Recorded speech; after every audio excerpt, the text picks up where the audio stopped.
Wa min waraihim barzahun ila yaumi yub'atsun.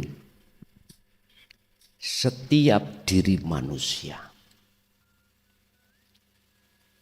wa min waraihim, di belakangnya ditunggu alam yang disebut alam barzah.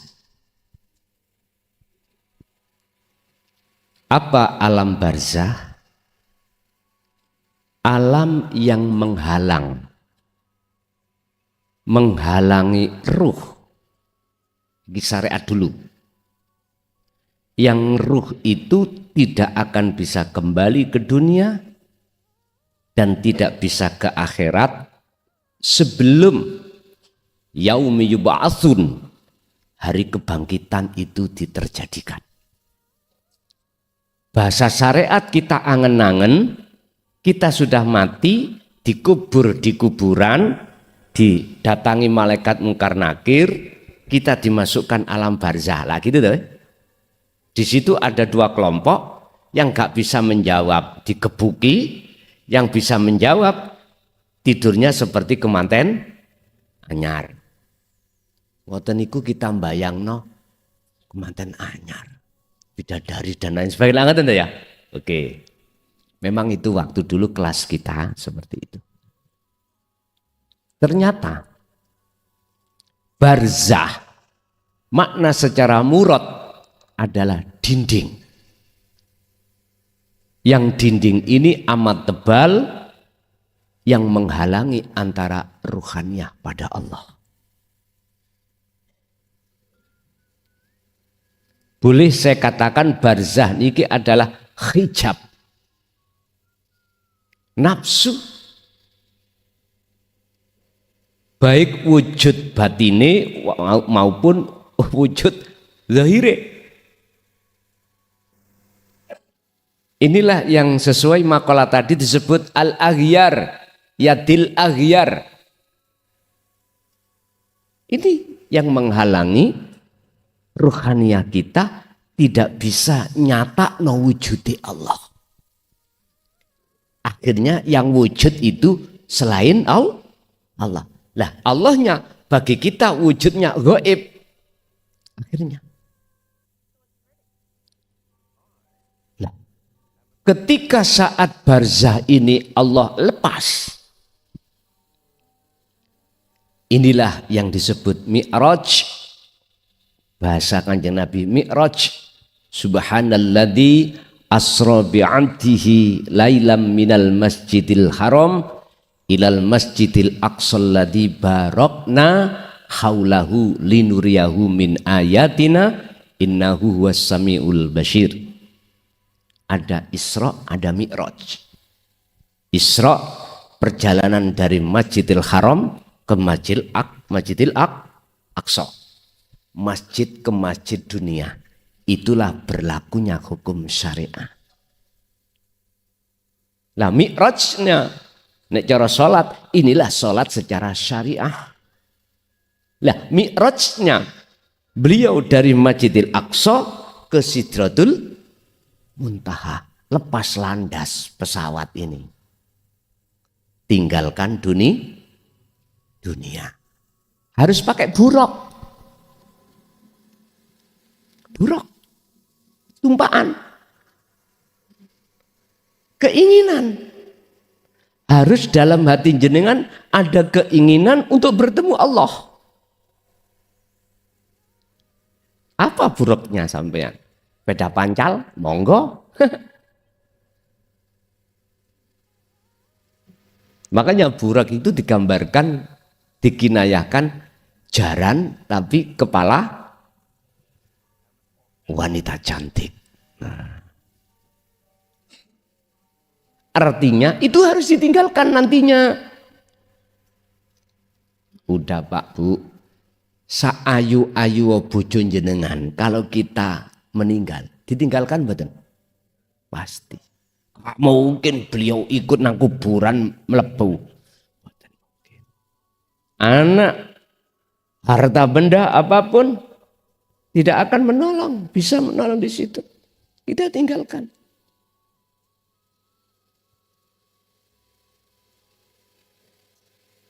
Bapak Ibu hadirin, jenengan tinggalkan dunia berarti roh keluar dari jasad. Semakin tinggi pesawat itu, maka semakin tambah kecil dunia itu.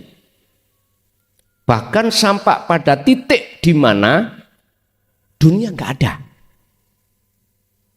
Siapa di sini yang pernah numpak pesawat? Pertama munggah sih kelihatan, naik nanti kalau sudah pada titik entah beribu kilo ya, kalau nggak tahu ukuran ini sing ahli tahu, ahli penerbangan nih, berapa ribu kilometer dari bumi, akhirnya bumi nggak kelihatan wujudnya, itu di titik berapa? Beliau-beliau yang tahu. Cuman saya pernah numpak pesawat itu ora ketok.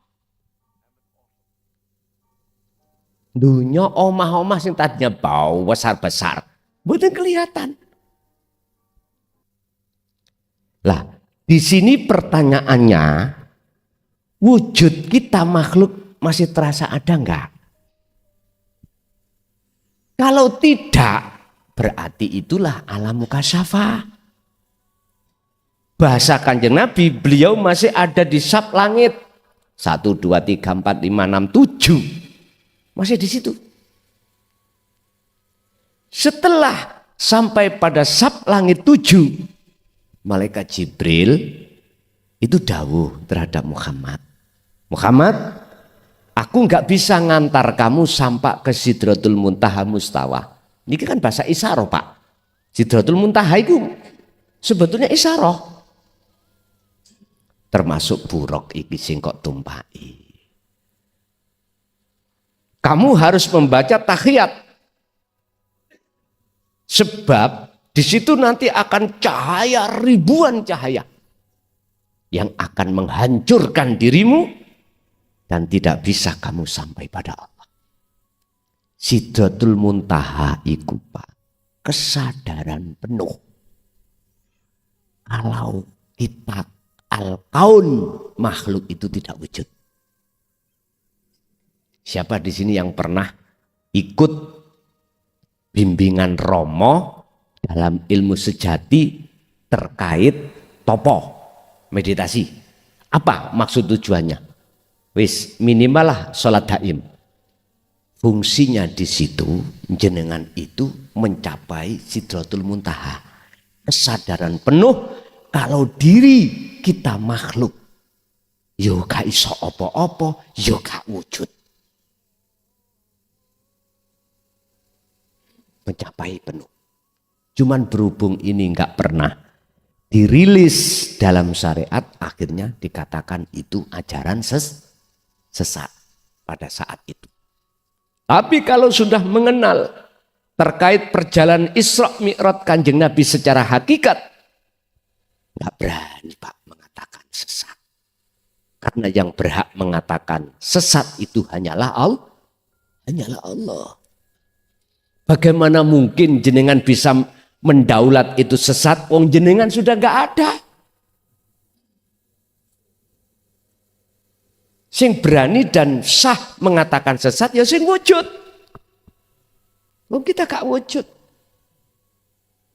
Iki nek sudah sampai di situ loh, Pak ya. Pertanyaannya tadi niki pun dijawab, Pak. Apakah ketika saat itu nun vaksin ingsun diri kita sebagai makhluk yang disebut roh masih muncul enggak? Kalau enggak berarti musyahadah. Kalau si muncul berarti muka syafa. Walaupun di situ tadi lebih-lebih ada seseorang yang mengajari jenengan kali kula untuk sholat khusyuk. Siapakah mereka itu? Siapakah dia itu? Sebetulnya itu warid, Pak. Warid yang Allah kirim terhadap panjenengan untuk betul-betul bisa sholat secara khusyuk. Niki keterangan di luar konteks syariat loh, Pak. empun disikapi dugi syariat, mboten mampu. Karena syariat itu harus bisa diterima ini sudah keluar. Mi'raj itu sudah tinggalkan dunia. Mi'raj itu sudah di alam hakikat nuju ma'rifat. Sudah tidak di alam di bawahnya. Pak, jenengan iki asine kecil wis bertorikoh lho. Tapi sampean gak kroso.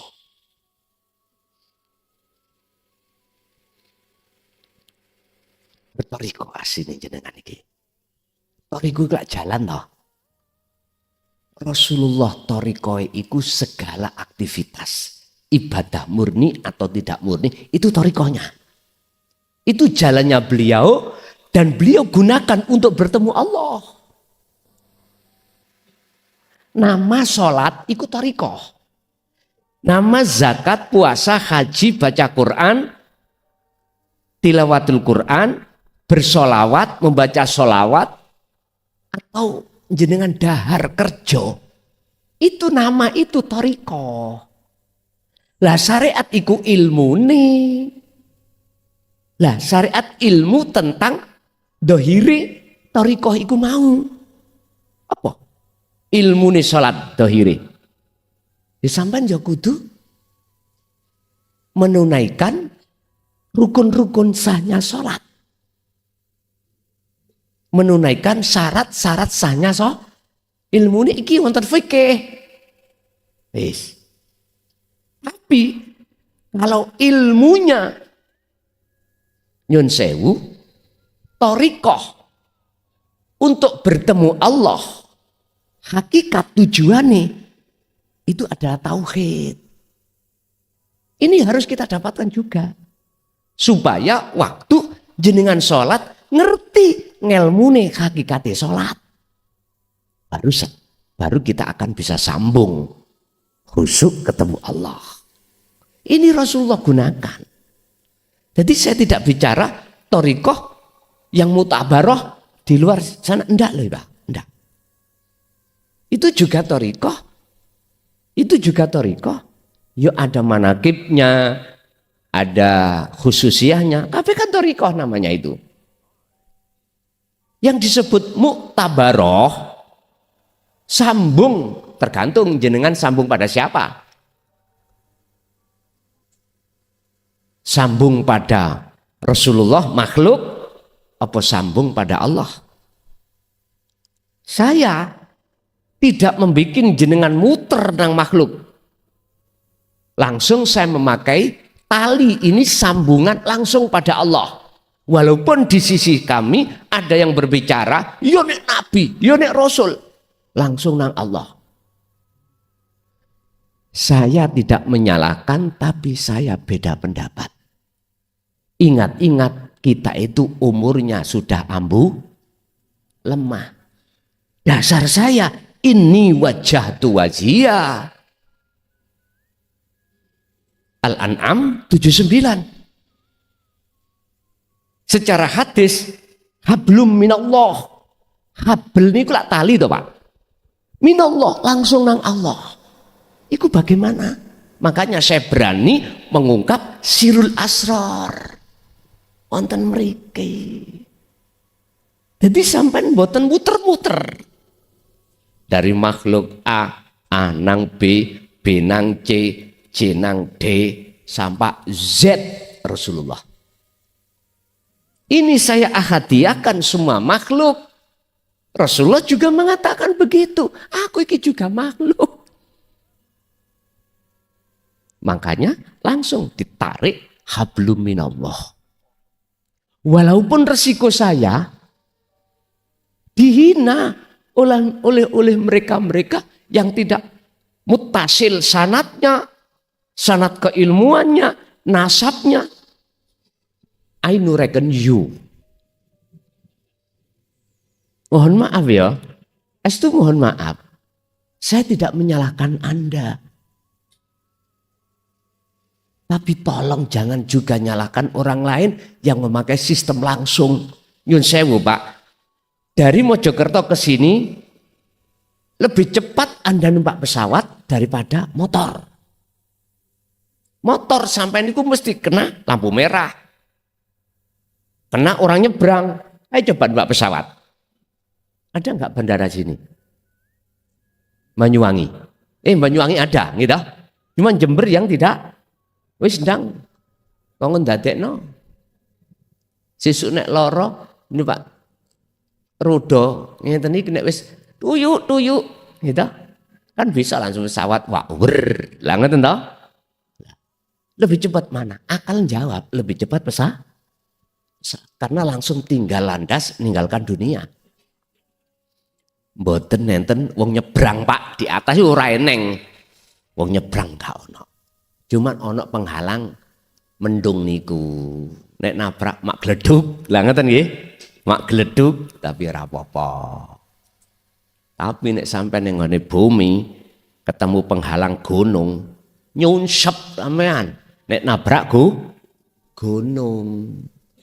Lah saya memakai sistem wasilun numpak pesawat. Tergantung jenengan purun pak pesawat monggo. Ndak ya monggo. Tapi yang boleh naik pesawat harus punya akses. Kalau nggak punya akses numpak pesawat, jangan bisa sampai naik pesawat. Sampai nang bandara, nggo karcisi pasar niki lho. Pak, niki kula numpak pesawat, gak diterima, Pak. Harus ada karcisnya sendiri yang disebut tiket. Di dalam tiket ikut tertera, Pak. Nami sampean, kursi nomor berapa, seri pesawat berapa, wonten. Kula bisa ngomong karena sering numpak pesawat. Kula niki nek numpak pesawat itu kelemahan nih Pak. Nek naik lan mudhun. Mriki koyo diudek. Tapi nek wis munggah, weco. Nek mudhun maneh gawe wecokan ngeten Pak. Kratak. Mboten mikir mbledos mboten. Mriki koyo diudek. Makanya kula nek ajeng numpak pesawat mudhun niku cara mangan wareg mboten wani, wedi mutah. Nggih. Tapi nek wis ana ndukur wenco, Pak. Kari mikir ngene nek ndukur. Iki umpama rutuh bongko kabeh. Mikire ngoten mekan. Ngoten. Cara akal nggih wis memang gak tahu terjadi pesawat kecelakaan, tapi kecelakaan pisan modar kabeh. Umumnya ngono cara akal. Tapi mungguh Gusti Allah nyelametno si A si B saged. Biasae ngoten niku karomah, biasae. Kegawan karomah terus ditutupi malaikat ambek swiwine, liyane gelondong jenengan boten. Biasane ngoten. Wis macam-macam kuwi ambek karomah ya. Pun. Tutuk apa iku Mang Rek? Pertanyaan emang apa? Oh, keluar dari roh. Tapi jikalau jenengan ini pada saat itu dalam diri jenengan iku walaupun melihat jasad jenengan, terus jenengan yang atiku masih muncul makhluk, diri jenengan makhluk, maka itu di muka syafah. Itulah jenengan masih di alam lah malakut, lahut, jabarut. Di antaranya itu, makanya saya tanya, ketemu siapa Pak? Enggak ketemu siapa-siapa pertama tadi, ya toh. Nah, di situ jenengan ada di sab langit, sudah di sab langit, di mana jenengan arepe minggah. Sab langit 7 arepe munggah ni musyahadah. Di sini banyak cahaya. Rasulullah dipeseni malaikat untuk membaca tahiyat. Apa sih tahiyat? Penghormatan.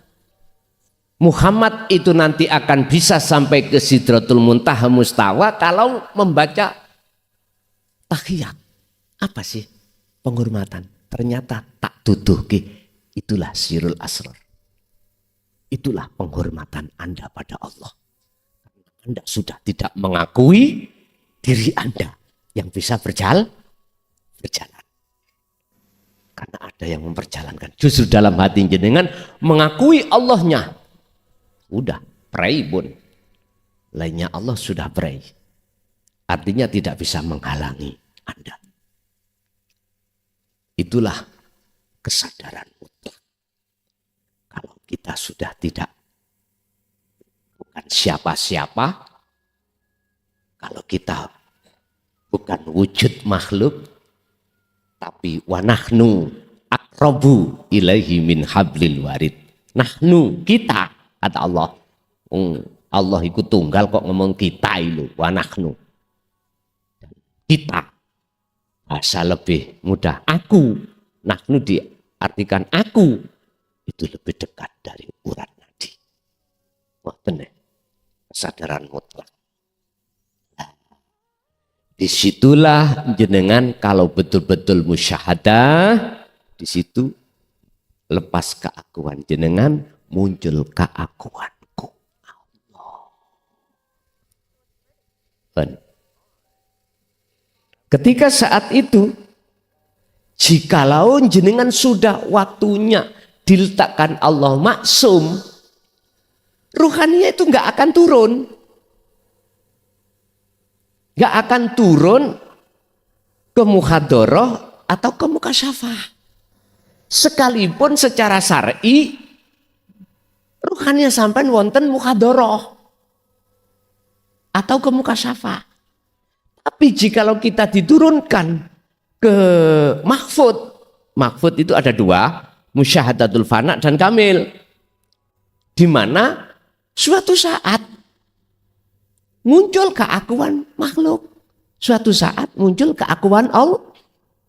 Dan itu proses memang Pak yang berlaku sebagai proses sunatullah. Seseorang ke maksum itu harus melewati mahfud dulu.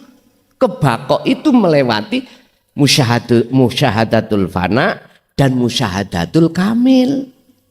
Ini wong masak beras iku gak langsung dadi sego, dipususi sik, dikeroncong. Ngerti dikeroncong ya? Terus ditapung nih.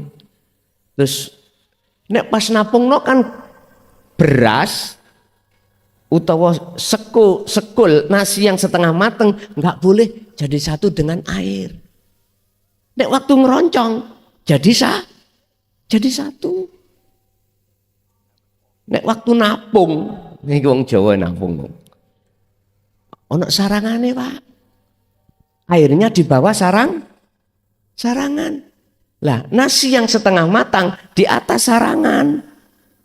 Dia membutuhkan uap aja. Akhirnya tidak menjadi nasi jemek. Mboten saged dadi nasi jemek karena airnya tidak sampai ke nasi tadi. Akhirnya jadilah nasi dimakan. Ono prosesnya sendiri-sendiri. Wis nek gak percaya sampean adango.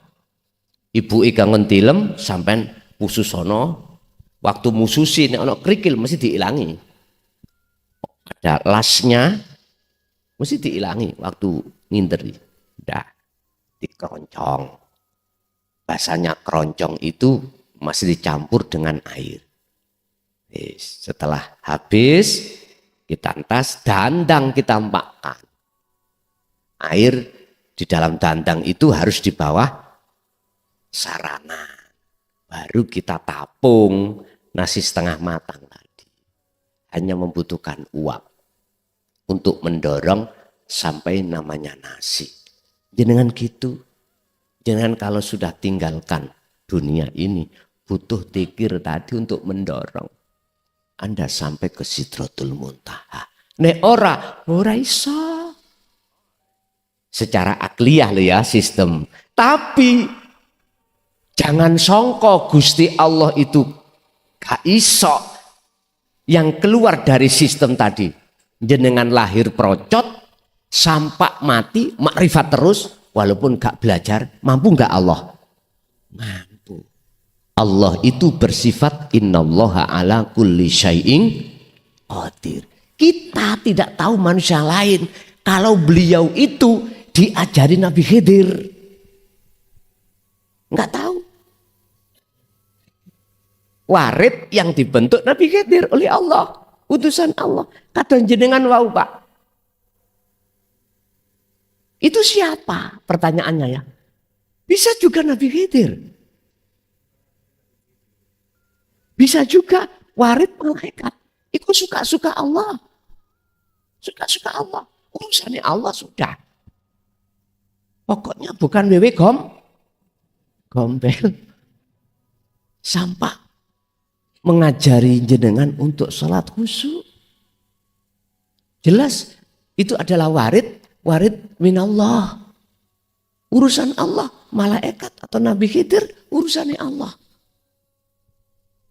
Tapi tujuan kita bertauhid itu tidak ingin bertemu sesuatu tersebut makhluk. Tapi Allah lewatkan di situ, bisa apa kita? Ya sudah kita nikmati aja. Yang penting jenengan kedah memegang sirul asrar. Barulah bisa sampai jenengan ke Sidratul Muntaha. Bahasanya alam musyahadah gitu aja. Nek ngomong Sidratul Muntaha dikeplakimu iya. Ikulah Nabi Muhammad tok. Nek bahasanya Nabi Musa bil wadil muqaddasi tuwa. Gunung Turis Sina. Jenengan ya gunung kembar iku lho. Nggih. Nggih.